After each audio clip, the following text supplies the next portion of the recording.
دا یو کمنټ سره بار بار را روانو چې موږ له بادامي چای جوړه کا، مطلب چې د بادام د فلیور والا. نو دلته چې څومره زه اوبه اخلم دومره پی اخلم، که پی ښیي که نه.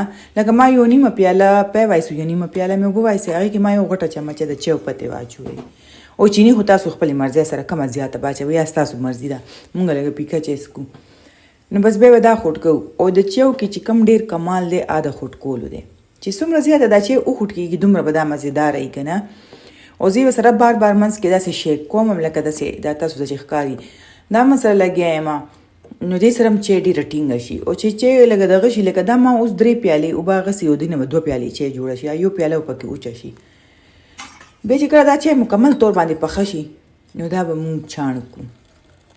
چاڼ کول ځکه ضروري دی چې دې کې پتې دي، پتې به ترې نه مونږ اخوا کړو. ځینې ځایونو کې خلک نه چاڼ کوي، همدغه شانتې پکې د بادام پوډر ور واچوي که نه. او د بادامو یو فلیور ملاویږي چې څنګه ونیلا ایسنس ملاویږي، داسې بادام والا هم شته که نه ډراپس.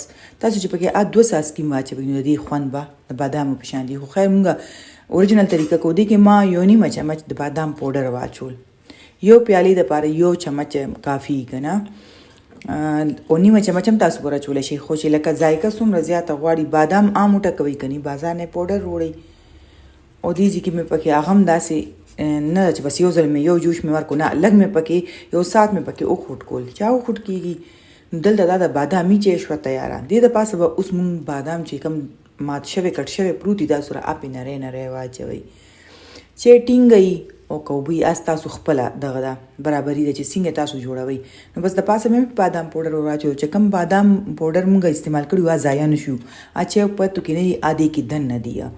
نو هغه واخلي، دا د بادامي فلیور والا چای شوه تیاره. دې کې ما لاچي هم نه اچولم دې دپاره چې د بادام فلیور به نه خرابو. نو بس اسانه غوندې ریسیپي ده کني. ځان له چې ډېره مذایقه خوښي، ځان له بازار نه تیار ډراپس وروړئ.